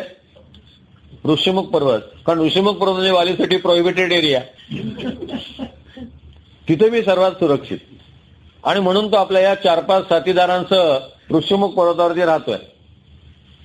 पण जेव्हा त्यांनी ते 2 धनुर्धर राहिले, राम आणि लक्ष्मण, तर त्याला वाटलं की बहुतेक मला मारायसाठी वालीने पाठवलेले मारेकरी आहेत. स्थानिक नागरिक पाठवले तर मी ओळखेल म्हणून बाहेरचे कोणीतरी आणलेले दिसतात, भाडोत्री गुंड आणलेले दिसतात मला मारायला. तो हनुमंताला म्हणतो, हनुमंता मोठं संकट आहे. ते बघ 2 राजपुत्र पाहिलेत, ते 2 तरुण, ते मला मारायसाठी बहुतेक वालीने पाठवलेत. हनुमंत म्हणजे बुद्धिमताम वरिष्ठम, त्याचं वर्णनच बुधकौशिक ऋषीने केलंय. मनोजवम मारुततुल्य वेगम जितेंद्रियम बुद्धिमतां वरिष्ठम वातात्मजं वानरयूत मुख्यम श्रीरामदूतं शरणं प्रपद्ये. विलक्षण बुद्धिमान आहे. हनुमंताची जन्मकथा वाल्मिकी रामायणात फार निराळी आहे. मध्ये मी सांगितलं की तो कुठला तरी प्रसादानाचा पायसाचा कलश मिळाला, तो अंजनीने भक्षण केला आणि मग हनुमंताचा जन्म झाला, असं वाल्मिकी कुठेही म्हणत नाही. हनुमंताच्या वडिलांचं नाव मरुत, ते वायुदेव आहेत, ते वानरांचे मुख्य आहेत, विलक्षण गतिशील आहेत. आणि अंजनी ही त्याची आई. आता ही जी वानर जात आहे ना, आपण आताची जी वानरं पाहतो त्यापेक्षा ही खूप प्रगल्भ आहे. मुळात रावणाला 50,000हून जास्त वर्ष झालेली आहेत. आता या जाती नष्ट झालेल्या आहेत. या 100 वर्षातच माणसांच्याच प्रकृतीमध्ये किती फरक पडलेला आहे. पूर्वीचे माणसं किती धिप्पाड असायचे, उंच असायचे, त्यांचे आहार कसे असायचे, आता तसे राहिले नाहीत. हळूहळू आता माणसं नाजूक दुबळी अशी होत चाललेली आहेत, उंची कमी होत चाललेली आहे. मग हे तर 50,000 पूर्वीची जाते. वाली संध्या करत असल्याचा उल्लेख आहे. हनुमंताने वेदाच्या 4ही शाखांचा अध्ययन केल्याचा उल्लेख आहे. हनुमंत उत्तम गायक असल्याचा उल्लेख आहे. हनुमंताचा व्याकरणशास्त्राचा अभ्यास असल्याच्या नोंदी आहेत. याचा अर्थ वानरांची ही जात जी आहे ही फार उच्च दर्जाची आहे. आज आपण ज्याला माकडं म्हणतो अशा प्रकारची ही सामान्य जात नाही. आज त्याचं वर्णन आपल्याला नीट सांगणं कठीण आहे, म्हणून चित्रपटामध्ये आपण आहे तशी वानरं दाखवतो. पण नेमकं त्याचं वर्णन कळणं, लक्षात येणं हे अत्यंत कठीण आहे. हा हनुमंत अंजनी आणि मरुत या वानर युथ मुख्यमचा पुत्र आहे. ते वानरामध्ये महत्वाचे आहेत. माशी कथा येऊन जाते वाल्मिकी रामायणात की सायंकाळची वेळ आहे आणि अंजनी डोंगरामध्ये फिरते. अंजनी हे अत्यंत रूपवान आहे. तिचं सौंदर्य पाहून वायुदेव मोहित झाले आणि वायुदेवांनी वारा अशा प्रकारे वाहायला सुरुवात केली की अंजनीच्या अंगावरली वस्त्र बाजूला होती. तेव्हा अंजनीने स्वतःला सांभाळलं आणि तिने वायुदेवांना प्रार्थना केली की आपण अशा प्रकारे माझ्या पावित्र्याचा भंग करू नका, मी पतिव्रत आहे. तेव्हा वायुदेवांनी मरुताच्या शरीरात प्रवेश केला. जसं शंकराचार्यांनी परकाया प्रवेश केल्याची नोंद त्यांच्या चरित्रात आहे. त्या राजाच्या शरीरात प्रवेश केला. तिथं त्यांनी संबंध कामशास्त्राबद्दलची माहिती मिळवली आणि मग मंडन मिश्रांच्या पत्नीच्या प्रश्नांना उत्तरे दिली. तसं या ठिकाणी वायुदेवांनी मरुताच्या शरीरात प्रवेश केला आणि त्यावेळेस मरुत आणि अंजनी यांच्या समागमातनं जो पुत्र झाला तो हनुमान म्हणून त्याला वायुपुत्र सुद्धा म्हणतात. मरुताचा पुत्र म्हणून त्याला मारुती सुद्धा म्हणतात. अंजनीचा मुलगा म्हणून त्याला अंजनेय सुद्धा म्हणतात. हा हनुमंत विलक्षण पराक्रमी आहे, विलक्षण बुद्धिमान आहे. आणि एक लक्षात ठेवा, बुद्धिमान माणसं फार खोडकर असतात. पोरं आपली मुलं खोडकर असतील ना तर ती बुद्धिमान आहेत एवढं तर नक्की समजून घ्या. कारण निर्बुद्ध मुलगा कशाला चुळबुळ करेल, तो आपल्या शांत बसेल. हनुमंत हा अत्यंत खोडकर आहे. सतत याने काही उद्योग करत राहतो. एक दिवस एका ऋषीच्या आश्रमात त्यांनी बराच उन्माद केला. त्यामुळे ऋषी संतापले आणि ते हनुमंताला म्हणाले, इथून पुढे तुला तुझ्या शक्तीचे विस्मरण होईल. आणि शक्तीचे विस्मरण झाल्यामुळे हनुमंत अगदी शांत झाले. त्यांचे उद्योग संपले. अंजनीला फार वाईट वाटलं की असं काय झालं माझ्या मुलाचं. मुलांच्या खोड्या जर घरात आईकडे आल्यानं की आईला फार बरं वाटतं की पुत्र व्हावा ऐसा गुंडा, तिन्ही लोकी ज्याचा झेंडा. आणि आपल्या मुलाला कोणाचीच काही तक्रार नसेल, काहीच नसेल तर आईला वाटते काय मुलगा लोणच्यासारखा, काय याच्यामध्ये अर्थ आहे. मुलं गुंड असली ना त्यावेळेला बरोबर वाटतं, आज हे फोडलं, उद्या तो टीव्हीवरनं पडला, परवा काय खुर्चीचा हातच मोडला. म्हणजे आहे मुलात काहीतरी हिंमत आहे, काहीतरी हा मुलगा करणार. आणि हनुमंत एकदमच असा इतका सौजन्य मूर्ती होऊन गेला की कळे ना अंजनीला की त्या हनुमंताला घेऊन त्या ऋषीकडे गेली. आणि त्या ऋषीला ती म्हणाली, माझ्या मुलाने असा काय अपराध केला होता, तुम्ही का त्याची अशी अवस्था करून टाकली. ते ऋषी 2 मिनिटं ध्यानाला बसले आणि त्याने अंजनीला सांगितलं की योग्य वेळी हनुमंताची आणि रामाची भेट होईल आणि रामांचं कार्य करत असताना जांबवंत नावाचं वानर हनुमंताला त्याच्या सामर्थ्याची आठवण करून देईल आणि तिथून पुढे तो पूर्वीसारखा सामर्थ्यशाली होईल. हा उशाप त्यांनी दिला. आणि ऋषीने उशाप दिल्यानंतर अंजनीला वाटलं तर बघू जेव्हा राम येतील तेव्हा याचा प्रश्न सुटेल. हनुमंत अशा प्रकारे आत्मविस्मृत असल्यामुळे सुग्रीवासारख्या सामान्य माणसाचे जे सचिव आहेत, सुग्रीव अगदी सामान्य आहे पण त्याचं सुद्धा सचिवपद हनुमंताने स्वीकारलं, कारण हनुमंत आत्मविस्मृत आहेत. रामचंद्र त्यांच्या जीवनात येतील आणि मग त्यांना त्यांच्या पराक्रमाची स्मृती होईल. प्रत्येक जीव हा ब्रह्मच असतो पण आत्मविस्मृत असतो.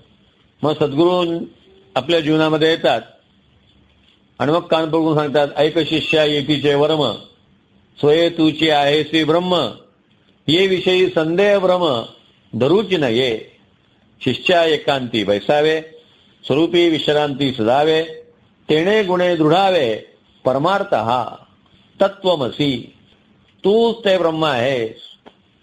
त्या सद्गुरूंनी सांगितलं म्हणजे मग त्या शिष्याच्या लक्षात येतं की मी पण सिंहाचा छावा आहे आणि मग त्याचं जीवन बदलतं.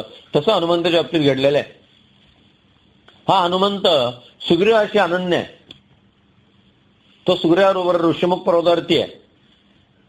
सुग्रीव म्हणजे मूर्तिमंत निगेटिव्ह थिंकिंग आणि हनुमंत म्हणजे पॉझिटिव्ह थिंकिंग. राम लक्ष्मणा पाहिल्यानंतर सुग्रीव म्हणतो, बहुतेक मला मारण्यासाठी वालीने ते पाठवलेले आहेत. हनुमंत म्हणतो, सुग्रीवा ते आपले मित्र कशावरून नाहीत, शत्रू का समजतो. सतत मनुष्य निगेटिव्ह थिंकिंग करतो म्हणून अपयशी होतो आणि अपयशी होत राहतो म्हणून निगेटिव्ह थिंकिंग करत राहतो. जर माणसाने पॉझिटिव्ह थिंकिंग केलं तर जीवनामध्ये त्याला यश नक्की मिळेल. स्वामी विवेकानंद म्हणत असत, भावात्मक विचार करा. शिक्षणाची व्याख्या करताना स्वामीजी म्हणतात, let not enter a single negative thought in the minds of your pupils, that is education. I say, ते शिक्षण आहे की मुलाच्या मनात कधीही नकारात्मक विचार येता कामा नये. सुग्रीव घाबरतो, हनुमान घाबरत नाही. तो मित्र कशावरून नाहीत. सुग्रीव म्हणतो, मग एक काम कर, तू त्या 2 तरुणांना भेट. ते नेमके कोण आहेत, कशासाठी या भागात आलेत, चौकशी कर. ते जर आपले मित्र होऊ शकणार असतील तर मला असं हाताने खून कर.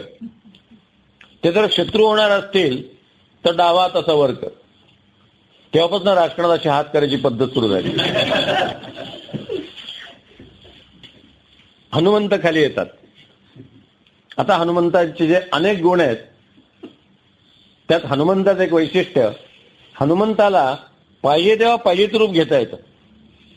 जसं आपल्या इथं 8 सिद्धी आहेत, अणुमा, लघुमा, गिरिमा, महिमा, तशा प्रकारच्या सिद्धी हनुमंतांना प्राप्त आहेत.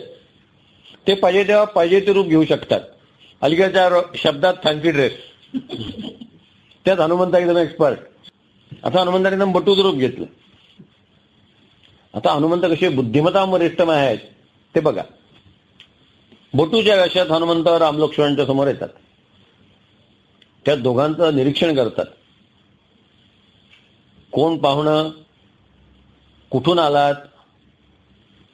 तुम्ही जरी जटा वळलेल्या असल्या तर तुम्ही ऋषींचे पुत्र दिसत नाही. तुमची अंगकांती राजपुत्राची आहे आणि तुमच्या डोळ्यांकडे पाहिल्यावर असं वाटतं की तुम्ही कोणाला तरी शोधत आहात. तुमचं काही हरवलंय का. पहिल्या 2-4 वाक्यातच त्याने जे तर्क केलेले आहेत त्यावरून हनुमंताला माणसाची किती पारख आहे हे लक्षात घ्या.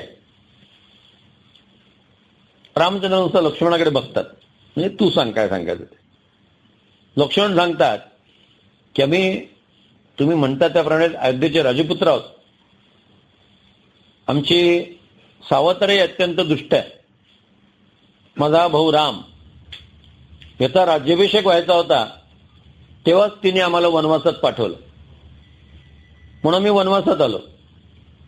वनवासात आमचं सुखाने चाललं होतं, पण रावणानं माझ्या या भावाची पत्नी सीता तिला पळून नेलं. तिला आम्ही शोधत आहोत. हनुमंताला लगेच लक्षात आलं की हे आपले मित्र होऊ शकतात. वाली आणि रावण एकमेकाचे मित्र आहेत. सुग्रीव आणि वाली एकमेकाचे शत्रू आहेत.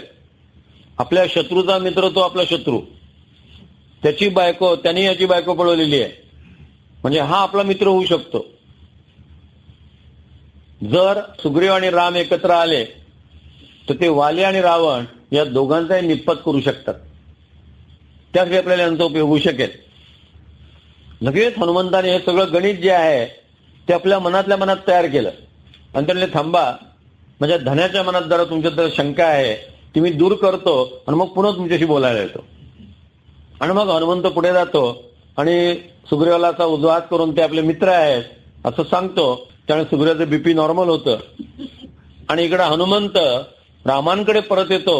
एवढ्या वेळात झालेल्या घटना बघा. तेवढ्या वेळात रामचंद्र लक्ष्मणाजवळ हनुमंताबद्दलचा आपला अभिप्राय व्यक्त करून दाखवतात. नूनम व्याकरणम कृत्नम, याला व्याकरणाच्या सगळ्या शाखा माहिती आहेत. हा अतिशय पंडित आहे. लक्ष्मणा याच्यासारखा वाक्पटू मी पृथ्वीच्या पाठीवरती पाहिला नाही. बोलताना कोणता शब्द कंठातनं बाहेर काढायचा, कोणता हृदयातनं बाहेर काढायचा आणि कोणता नाभीतनं बाहेर काढायचा याचं शास्त्र त्याला पूर्ण अवगत आहे. याची वाणी संस्कार क्रम संपन्न, अविलंबितम, असंदिग्धम. तो फार लांब बोलत नाही, बोलायला फार वेळ करत नाही, तसंच फार अस्पष्ट बोलत नाही, हाती पाल्हाळ लावत नाही. वक्तृत्वाचा किती रामांचा अभ्यास असेल कल्पना करा. पुढे रामचंद्र म्हणतात, बोलताना भिव्या, कपाळाच्या आठ्या, चेहऱ्यावरले हावभाव आणि हातापायांच्या हालचाली हा प्रमाणबद्ध करतो. अनेकदा वक्तृत्वाच्या वेळेला प्रश्न येतो, नवीन मुलं जेव्हा वक्तृत्वाचा अभ्यास करतात तेव्हा हातापायांचं काय करायचा हा प्रश्न पडतो. पण पाय लटलट कापत असतात आणि हात सारखे हालत असतात.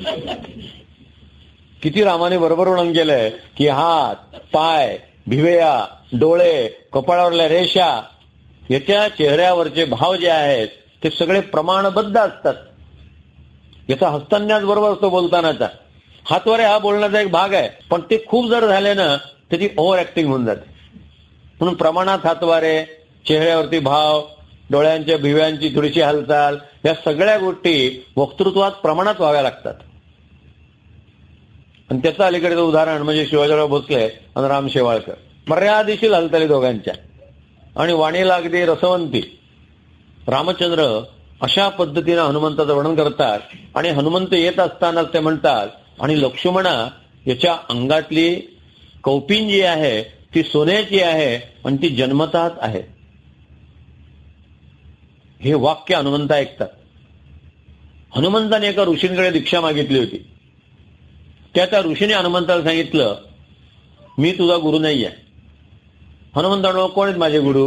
म्हणजे तुझ्या अंगाची कौपिन आहे ती सोन्याची आहे, सुवर्णकटिका असोटी, घंटा किंकिणी नागरा, असं समर्थाने वर्णन केलेलं आहे. तुझ्या अंगातली कौपिन ही सोन्याची आहे, हे जो ओळखेल तो तुझा गुरु आहे. आणि लक्ष्मणाजवळ राम हनुमंताजवळ बोलताना सांगतात की याच्या अंगातली जी कौपिन आहे ती सोन्याची आहे आणि ती जन्मतः अंगभूत आहे. जसं कर्ण कवच कंडल्यासह जन्माला आला तसा हनुमंत त्या कौपिनीसह जन्माला आलेला आहे. हे वाक्य ऐकलं आणि हनुमंताने प्रभूंना साष्टांग नमस्कार घातला. आपले सद्गुरू आपल्याला भेटले याचा आनंद हनुमंताला लाभला. आणि त्याच वेळेस हनुमंत सांगतो की प्रभू, माझे धनी सुग्रीव यांचा मी सचिव. त्याने सुग्रीव वालींचं कथानक सांगितलं आणि रामाना सांगितलं की तुम्ही जर सुग्रीवाशी मैत्री केलीत आणि वालीचा वध केलात तर आमचं किष्किंधेचं सैन्य रावण वधाला तुम्हाला उपयोगी पडेल. खरा बुद्धिमान आहे की नाही बघा. उगीच बुद्धिमत्ता वरिष्ठ म्हटलेलं नाहीये. तर तुम्ही जर आता माझ्याबरोबर ऋषीमुख पर्वतावरती आलात तर आपण सुग्रीवाला भेटू. रामचंद्र म्हणतात आम्ही दिवसभर चाललेलो आहोत, पुन्हा आता हा डोंगर चढायचं काही मनात नाहीये, आम्ही उद्या सकाळी डोंगरावरती येतो. हनुमंत म्हटलं आपल्याला पायी कुठे जायचंय? रामचंद्र म्हटलं आम्ही कसे जाणार, आपल्याला विमान आहे.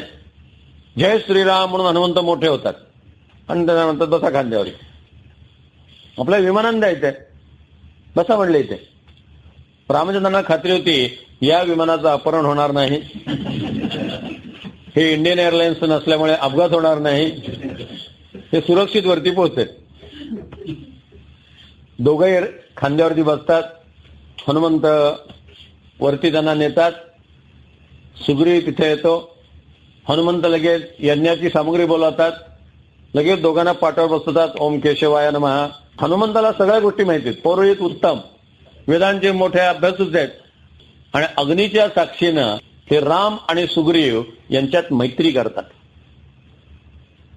मैत्री हा करार नाहीये, मैत्री हा संस्कार आहे.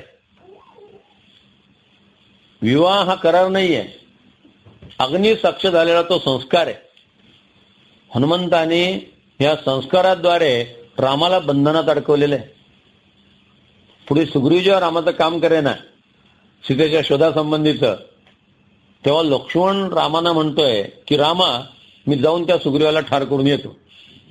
तेव्हा रामचंद्र म्हणतात लक्ष्मणा, मी अग्नीच्या साक्ष त्याच्याशी मैत्रीची शपथ घेतलेली आहे, मी त्याला ठार करू शकत नाही, मी त्याला शिक्षा करू शकतो, मला त्याला ठार मारता येत नाही, कारण अग्नीची साक्ष आहे, मला असं एकदम ते शब्द तोडता येणार नाही. आणि म्हणून रामचंद्र आणि सुग्रीव साक्षीच अग्निज्वाला, साक्षीच विम पृथ्वी, सन्मित्र राघवाचा सुग्रीव आज झाला. त्या दोघांमध्ये हनुमंताने मैत्री इतकी घट्ट गाठ बांधून दिली. असा प्रश्न आहे वालीवधाचा. रामचंद्र म्हणतात की माझं रथाचं भंग होता कामा नये. मी किष्किंधा नगरीत जर प्रवेश केला तर माझ्या वनवासाचा रथ भंग पावेल. शृंगवेलपूर नगरीत सुद्धा त्यांनी प्रवेश केला नाही. अलीकडच्या भाषेत बायपासने ते बाहेरच्या बाहेर गेले, आज शिरलेच नाहीत शहरामध्ये. तसं म्हटलं मला किष्किंधा नगरीत प्रवेश करता येणार नाही, तू वालीला बाहेर काढ. सुग्रीव म्हटलं फार सोपं आहे. वालीला जर द्वंद्वयुद्धासाठी आव्हान दिलं तर वाली कधी नाही म्हणत नाही. प्रत्येकाची वीक पॉइंट्स असतात. धर्मराजाचा वीक पॉइंट काय होता? कोणी द्यूत खेळायला बोलवलं तर धर्मराज कधी नो म्हणत नव्हता. मोठा दोष होता. आणि बरोबर त्याचा हा दोष शकुनी मामाने लक्षात घेतला आणि त्याला द्यूत खेळायला बसवलं आणि संबंध पांडवांची वाट लावली. वालीचा दोष आहे की कोणीही द्वंद्वयुद्धाला आव्हान केलं की त्याला चेव चढतो. ताकदही आहे, ओव्हर कॉन्फिडन्स आहे. असं घडलं की सुग्रीव खाली उतरला. तो बरोबर किष्किंधा नगरीच्या वालीच्या महालाच्या जवळ आला आणि बाहेरनं आदवा तो ओरडायला लागला. वालीला शिवीगाळ करायला लागला आणि म्हणाला असेल हिंमत तर ये माझ्याशी लढायला.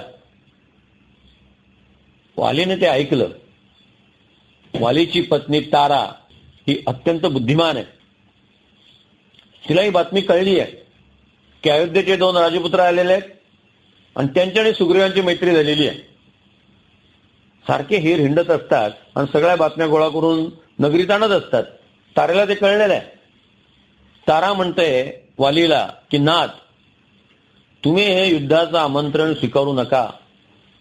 जो सुग्रीव तुम्हाला इतका घाबरतो तो तुम्हाला द्वंद्वयुद्धाला आव्हान देतो आहे, याचा अर्थ त्याचा बोलविता धनी वेगळा आहे. कोण बोलता आहे हे लक्षात घ्या. हा आवाज सुग्रीवाचा नाही आहे, हा सुग्रीवापेक्षा आणखी कोणाचा तरी आवाज आहे.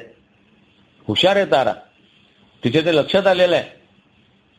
पण वाली ओव्हर कॉन्फिडन्स जातो. तो तारे तुम्हाला अडकण लावू नकोस, माझ्या रस्त्यात येऊ नकोस असं म्हणून वाली सुग्रीवाच्या पाठीमागे जातो. सुग्रीव पळत पळत ऋषीमुख पर्वताच्या पायथ्यापर्यंत येतो की नगराच्या बाहेर आलेला आहे, पण ऋषीमुख पर्वत नाहीये, म्हणजे वाली तिथपर्यंत येऊ शकतो. आणि रामचंद्र एका झाडापाशी धनुष्यबाण घेऊन उभे आहेत. वालीने रामचंद्रांना पाहिलेलं आहे, पण रामचंद्र या युद्धात ते भाग घेतील याची वालीला अजिबात कल्पना नाही. वाली आणि सुग्रीवांचं द्वंद्व युद्ध सुरू झालं आणि त्यात वालीनं सुग्रीवाला ठोकूनच काढलं आणि तरी राम बाण सोडेनात. तेव्हा सुग्रीव घाबरला आणि पळत पळत ऋषीमुख पर्वतावरती आला. तो पर्वताच्या झोनमध्ये गेला, वाली परत निघून आला. वालीला वाटलं बहुतेक आपल्याला ऋषीमुख पर्वतापाशी आणायचं आणि मारायचं अशी याची योजना असावी, म्हणून वाली परत नगरीत गेला. सुग्रीव धापा टाकत आला आणि तो रामाना म्हटला, तुम्ही माझा विश्वासघात करताय की काय? राम म्हटले, अरे तुम्ही दोघं भाऊ दिसायला इतके सारखे आहात, मला बाणच मारता येईना की मी चुकून तुला तर बाण मारणार नाही ना. मी संभ्रमात पडलो, तुम्ही दोघे इतके सारखेत मला माहिती नाही. शेवटी गजपुष्पीची तांबडी माळ त्याने सुग्रीवाच्या गळ्यात घातली आणि सांगितलं, आता उद्याच्याला तू ही माळ गळ्यात असताना जा, म्हणजे मी लक्षात घेईन की ज्याच्या गळ्यात गजपुष्पीची माळ आहे तो सुग्रीव. आता बाण मारणं मला सोपं जाईल. वाली म्हणतो, उद्या नाही, 4 दिवस मसाज झाल्यावर. तो 4 दिवस पूर्ण विश्रांती घेतो, त्याला सगळी ट्रीटमेंट मिळते आणि मग सुग्रीव पुन्हा वालीला द्वंद्वयुद्धाचं आव्हान देतो. पुन्हा तारा सांगते, नाथ, अंगद अजून लहान आहे, तुमची जबाबदारी अजून संपलेली नाही, तुम्ही हा अविचार करू नका. पण वाली ऐकायला तयार नाही. वाली पुन्हा म्हणतो की नाही, तू मध्ये आडवी पडू नको, मी जाणार म्हणजे जाणार. आणि वाली पुन्हा युद्धाला निघतो. पुन्हा तिने रामचंद्राला झाडापाशी उभं पाहिलेलं आहे. आणि त्या दिवशी मात्र रामचंद्र धनुष्याला बाण लावतात, त्याचा जो टणत्कार होतो, त्या टणत्कारामुळे द्वंद्वयुद्धात वाली एकदम थांबतो आणि रामांकडे पाहतो. वाली रामाकडे पाहत असतानाच राम बाण सोडतात. तो वालीच्या छातीत घुसतो आणि वाली धरणीवरती कोसळतो आणि म्हणतो, हे पापी रामा, तू माझ्याकडे ये आणि माझ्या प्रश्नांची उत्तरं दे. जे प्रश्न तुमच्या आमच्या मनामध्ये आहेत त्या सगळ्या प्रश्नांची उत्तरं वाल्मिकी रामायणातच आहेत. रामचंद्र तिथे येतात. वाली त्यांना प्रश्न विचारतो, तू अयोध्येचा राजा आहेस, ही किष्किंध नगरी आहे, आमच्या भावाभावांच्या भांडणात तुका लक्ष घातलं. किष्किंध नगरी जे चाललेलं आहे तिथं हस्तक्षेप करण्याचा तुला अधिकार कोणी दिला? हा वालीचा पहिला प्रश्न आहे. रामचंद्र त्यावर उत्तर देतात की माझे वडील महाराज दशरथ यांनी अश्वमेध यज्ञ केलेला आहे. ज्या माणसाने अश्वमेध यज्ञ केलेला असतो तो मनुष्य सगळ्या भूमंडळाचा स्वामी असतो. माझ्या वडिलांच्या नंतर अजून कोणीही अश्वमेध यज्ञ केलेला नाहीये. त्याने जो अयोध्येच्या सिंहासनावरती बसलेला आहे तो भूमंडळाचा स्वामी आहे. सध्या अयोध्येच्या सिंहासनावरती माझ्या पादुका आहेत, म्हणजे मी भूमंडळाचा स्वामी आहे. या पृथ्वीच्या पाठीवरती कुठेही काही घडलेलं असलं तरी हस्तक्षेप करण्याचा मला अधिकार आहे. जोपर्यंत दुसरा कोणी अश्वमेध यज्ञ करत नाही तोपर्यंत आमचा हा अधिकार आमच्यापासून कोणी हिरावून घेऊ शकत नाही. वाली म्हणतात, तुझ्या या प्रश्नाने माझं समाधान झालं, उत्तराने माझं समाधान झालं. आता माझा दुसरा प्रश्न असा आहे, तुला जर मला मारायचं होतं तर तुम्हाला युद्धासाठी आव्हान का दिलं नाही? अशा पद्धतीने तुम्हाला का मारलंस? रामचंद्र म्हणाले, तुझ्याशी लढण्याचा माझा काय संबंध आहे? या किष्किंध नगरीतल्या यकश्चित वानराच्या टोळीचा तो मुख्य आणि मी चक्रवर्ती सम्राट. लढाई कोणाकोणामध्ये होते? शिवाजी महाराज आणि अफजुल खान हे दोघं एकमेकाशी लढतात, सौम्यागोम्यामध्ये पडत नाही. 2 मोठी पुरुष जे आहेत त्यांच्यात युद्ध चालू असतं आणि सैनिक आपापसात लढत असतात. मी काय तुझ्याशी लढायचं? मी लढायला आलो नव्हतो, मी तुला देहदंडाचं प्रायश्चित्त द्यायला आलो होतो. आणि जो गुन्हेगार आहे त्याला देहदंडाचं प्रायश्चित्त देताना तुला इकडून मारू का तिकडून मारू असा प्रश्न विचारायचा नसतो. आता गुन्हेगाराला बिर्याणी आणि लेमन टी देणारे राज्यकर्ते येतील काही दिवसांनी. अयोध्येचा तो नियम नाहीये. तेव्हा वाली प्रश्न विचारतो, मी काय गुन्हा केलाय? रामचंद्राने सांगितलं, सुग्रीवाच्या पत्नीचं अपहरण करणं हा गुन्हा आहे की नाही? सुग्रीवाच्या संपत्तीचं अपहरण करणं हा गुन्हा आहे की नाही? काही अपराध नसताना सुग्रीवाच्या मुलाला तुरुंगात टाकणं हा गुन्हा आहे की नाही? वाली प्रामाणिकपणे कबूल करतो, कारण तिथे वकील संस्था नव्हती त्या सगळ्या घटनांचे अर्थ लावणारी. वालीने कबूल केलं की माझ्यातून अपराध घडले. रामचंद्र म्हटले, या अपराधानुसार अयोध्येच्या दंडसंहितेत देहदंडाचं प्रायश्चित्त सांगितलेलं आहे. तुला देहदंड देण्यासाठी मी आलो होतो आणि मला नगरीत येता येणार नाही म्हणून मी सुग्रीवाच्या गुन्ह्यात तुला नगरीच्या बाहेर काढलं. माझं काम झालेलं आहे. तुला शिक्षा करायची होती ती मी केलेली आहे. मला तुझ्याशी युद्ध करायचंच नव्हतं आणि युद्ध करायचं झालं तर तुला मारणं माझ्या हातचा मळ आहे. शेवटी वाली प्रामाणिकपणे कबूल करतो की रामा, तू कधीही कोणावरती अन्याय करणार नाहीस अशी माझी खात्री पटलेली आहे. फक्त आता मरताना माझी एक शेवटची इच्छा आहे, माझा मुलगा अंगद याला तू दत्तक घे आणि माझ्या मुलाला तो मोठा होईपर्यंत तू व्यवस्थित सांभाळ आणि पुत्रवत त्याच्याकडे लक्ष दे. दरम्यान तारा आलेली आहे, सुग्रीवाची पत्नी रुमा आलेली आहे, अंगद तिथं आलेला आहे.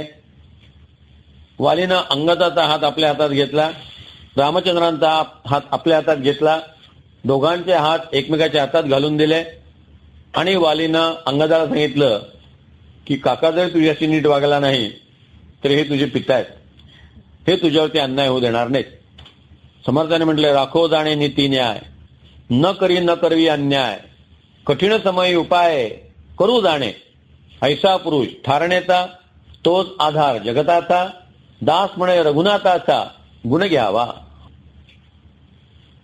अशा पद्धतीनं रामचंद्रांनी वालीवरती कुठेही कपटाने मारून अन्याय केलेला नाहीये. हे वालीला पटलं आहे, साहित्यिकांना पटणं कठीण आहे, कारण ते वालीपेक्षा भयंकर आहेत. वाली परवडला, साहित्यिक परवडत नाही.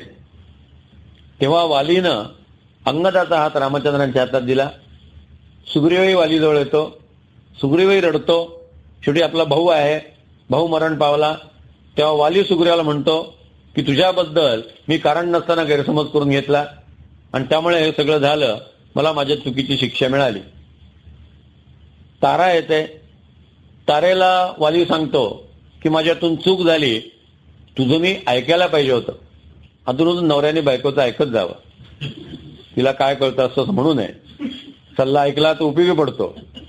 तेव्हा वाली कबूल करतो की तारे, तुझं मी ऐकायला पाहिजे होतं, तुझं जर मी ऐकलं असतं तर हा प्रसंग माझ्यावरती आला नसता. पण तुला मी एक सांगतो की तू आता सुग्रीवाशी विवाह कर आणि तू आणि रुमा दोघेही सुग्रीवाच्या स्त्रिया म्हणून आनंदात राहा. वालीने देह ठेवलेला आहे, तारेनं सुग्रीवाशी विवाह केलेला आहे. तारा आणि रुमा या दोघींसह सुग्रीवाचा राज्यकारभार आणि संसार सुरू झालेला आहे. सुग्रीवाच्या मुलाला तुरुंगातनं सोडून दिलेला आहे. रामांचा न्याय असा आहे की सुग्रीवाला राज्याभिषेक करताना रामचंद्राने सुग्रीवाचा उत्तराधिकारी म्हणून अंगदाला युवराज पदाची शपथ दिलेली आहे. याचा अर्थ सुग्रीवाच्या मृत्यूनंतर गादीवर कोण बसेल? अंगद बसेल, सुग्रीवाचा मुलगा बसणार नाही. अंगदावरती कुठे अन्याय केलेला नाहीये. बरोबर अंगदाला युवराज पदाची शपथ दिली आणि सुग्रीवाच्या पश्चात त्यांनी राज्यकारभार सांभाळायचा, अशा प्रकारची व्यवस्था रामचंद्राने लावून दिली. आणि इकडं सुग्रीव आपलं राज्य करू लागला. दरम्यान पावसाळा सुरू झाला, पण पावसाळा संपला, अजून सुग्रीव त्याच्या व्यसनामध्ये दंग, खाणं पिणं मजा करणं, क्लबमध्ये जाणं, रामाचं काम विसरून गेला. रामाच्या जीवावरती सत्तेवर यायचं आणि मग रामाला विसरून जायचं, ही परंपरा सुग्रीवाने सुरू केली. पण जे रामाला विसरतात त्यांची राम काय दयना करतो ते सगळ्यांनी पाहिलं. विश्वासघात याची खोटी गोष्ट नाही. रामाचं नाव घेऊन जे पंतप्रधान झाले त्यांना आम्ही डोक्यावर मुसलमानी टोपी घालून शिरखुर्मा खाताना पाहिलं, पण रामनवमीला राम मंदिरात जाताना काही पाहिलं नाही. शेवटी रामाने फटका मारला आणि म्हटलं बसा घरी, तुमची लायकी तीच आहे. सुग्रीवाने रामाच्या जीवावरती सत्ता मिळवली पण आता रामाला विसरून गेला. रामचंद्र लक्ष्मण म्हणतात की लक्ष्मणा, सुग्रीवाला जाऊन भेट आणि त्याला सांग की ज्या बाणाने मी वालीचा वध केलेला आहे असे अनेक बाण माझ्या भात्यात अजून आहेत. लक्ष्मणाला बऱ्याच दिवसानंतर आवडतं काम मिळालं. जो रामाच्या विरुद्ध आहे त्याला झापणे. वाल्मिकी रामायणामध्ये इतकं भीषण वर्णन आहे. लक्ष्मण जे संतापून चालतो ना, रस्त्यात जर मोठी शीळ आली तर तो पायाने ती शीळ बाजूला करून टाकतो. एखादं झाड मध्ये आलं तर ते झाड उपटून फेकून देतो. हनुमंताने विचार केला अशा पद्धतीने जर तो आला तर सुग्रीवाचा त्याचा संवादच होणार नाही, तो सुग्रीवाला मारूनच टाकेल. म्हणून हनुमंताने युक्ती केली. हनुमंताला एक माहिती आहे, लक्ष्मण समोर स्त्री आली की मानवर करून बघत नाही. तो गोड प्रसंग आपल्यामध्ये सांगायचा राहून गेला की जेव्हा सुग्रीवाची आणि रामाची मैत्री झाली तेव्हा सुग्रीवाने रामाला सांगितलं की रामा, आमच्याकडे काही दागिने आहेत. फार पूर्वी आम्ही असेच वानर ऋषिमुख पर्वतावरती बसलो होतो तेव्हा एक स्त्री आकाशातनं तिला कोणीतरी नेत होतं रथातनं आणि ती आपले दागिने एक एक वरनं खाली फेकत होती. तिने त्याबरोबर आपली शाल सुद्धा खाली फेकली. आम्ही त्या शालीमध्ये सगळे दागिने गोळा करून ठेवलेले आहेत. रामचंद्र म्हणतात कुठे ती शाल, कुठे ते दागिने. शाल पाहिल्या पहिल्या रामचंद्राच्या लक्षात येतं ही सीतेची शाल आहे, ती खांद्यावरती पांघरत असते. आणि ते दागिने पाहिले. रामचंद्र लक्ष्मण म्हणतात लक्ष्मणा, बघ ही सीतेची केवीर, बघ ही सीतेची कुंडल, बघ ही सीतेची नृपर. त्यावेळेस लक्ष्मणाच्या मुखातनं एक सुभाषित बाहेर पडतं. त्या सुभाषितावरनं लक्ष्मण हे काय कॅरेक्टर आहे ते लक्षात येतं. लक्ष्मण रामचंद्रांना म्हणतो नाहम जानामि केयुरे नाहम जानामि कुंडले नृपुरे ते बिजानामि नित्यपादाभिवंदनम. रोज सीतेच्या चरणांना वंदन करत होतो त्यावेळी नृपुर मी पाहिलेली आहेत, मी कुंडल आणि केवीर पाहिलेली नाहीत, कारण मान वर करून मी सीतेकडे कधी बघितलंच नाही. कशा प्रकारचं लक्ष्मणाचं चरित्र आहे. दृष्टी माणसाकडनं पाप घडवून घेते. आणि सध्याचा टीव्हीचा कॅमेरा जो आहे तो कॅमेरा इतका वल्गर झालेला आहे की स्त्रियांकडे पापबुद्धीने कसं पाहायचं याचं ट्रेनिंग आपल्याला टीव्हीचा कॅमेरा देतो. तोच तशा पद्धतीने फिरवला जातो. पाप नकळत घडून जातात. इथं लक्ष्मण जे आहेत ते इतके चारित्र्य संपन्न आहेत म्हणून हे सगळं कार्य पुढे होऊ शकलं. ते रामचंद्रांना म्हणतात मला फक्त नृपुर माहिती आहेत, बाकीचे अलंकार मला माहिती नाहीत. हनुमंताला लक्ष्मणाचा हा स्वभाव माहिती आहे म्हणून हनुमंत काय करतो, लक्ष्मण असा रागारागाने येत असताना तारा आणि रुमा या दोघींना पुढे उभा करतो की तुम्ही लक्ष्मणाचं स्वागत करा. लक्ष्मण जेव्हा येतो त्या दोघींना पाहतो पण लगेच खाली मान घालून उभा राहतो. आता एव्हाना लक्ष्मणाचा पारा एकदम शांत झाला आणि याचा फायदा घेऊन हनुमंत लगेच पुढे येतो. कसा बुद्धिमत्ता वरिष्ठ आहे बघा की मी सुग्रीवांना बोलावतो आहे, आज दुपारी सगळे वानर येणार आहेत आणि सीता शोधासाठी बैठक ठरलेली आहे. त्याचा राग आधी शांत केला आणि मग सुग्रीवाला बोलावून आणलं. सुग्रीवाला सांगितलं बाहेर आला की पहिले साष्टांग नमस्कार घाल. समर्थाने म्हटले परमा अन्याय करून आला आणि साष्टांग नमस्कार घातिला तरी तो अन्याय क्षमा केला पाहिजे श्रेष्ठी. तुम्ही जर नमस्कार केला तर तो अन्याय माफच करावा लागतो, काही बोलता येत नाही. म्हणजे मोठ्या माणसाचं लक्षण आहे. श्रेष्ठी म्हणजे मोठा मनुष्य, तो कधी मग नमस्कार केल्यानंतर पुन्हा जास्त वाटी जात नाही. त्यानुसार सुग्रीवाने साष्टांग नमस्कार घातला. दुपारच्या वेळेला सगळ्या वानरांना एकत्रित बोलवण्यात आलं आणि सीता नेमकी कुठे असेल काही सांगता येत नाही, कारण रावणासारखी माणसं जी असतात ती अनप्रेडिक्टेबल असतात. नेमकं सीतेला कुठे नेल, कुठे ठेवेल, काय करेल काही सांगता येत नाही. मग असं ठरलं की 10 दिशांना सीतेचा शोध घ्यायचा. पण त्यातल्या त्यात जी चांगली टोळी आहे त्यामध्ये अंगद, हनुमान, नल, नील, जांबुवंत हे सगळे वानर घ्यायचे आणि त्यांना दक्षिणेकडे पाठवायचे आणि बाकीच्या सामान्य वानरांना अन्य दिशांना पाठवायचं. असं सगळं ठरलं. उद्याच्याला हे सगळे वानर सीतेच्या शोधाला जातील. हनुमंत सीतेचा शोध घेतील, लंकेचं दहन करतील आणि राम रावण यांच्यातल्या युद्धाला प्रारंभ होईल. हा सगळा कथानकाचा भाग जो आहे आपण उद्या पाहणार आहोत. उद्याच्याला रामकथेचा अतिशय महत्वाचा जो भाग आहे त्याला सुंदरकांड म्हणतात. हनुमंताची लीला, हनुमंताचं लंकादहन, त्या लंकादहनाच्या पाठीमागची हनुमंताची पॉलिटिकल स्ट्रॅटेजी, ह्या सगळ्या गोष्टी आणि प्रत्यक्ष रामरावण युद्धाच्या वेळेला रामचंद्राने वापरलेली राजनीती, हा सगळा भाग उद्याच्या प्रवचनात आपण या ठिकाणी बघू. मोठ्या प्रेमाने आपण माझे विचार ऐकलेत. सगळ्यांना धन्यवाद. सगळ्यांच्या हृदयस्थ परमेश्वराला मनपूर्वक प्रणाम. जय जय रघुवीर समर्थ.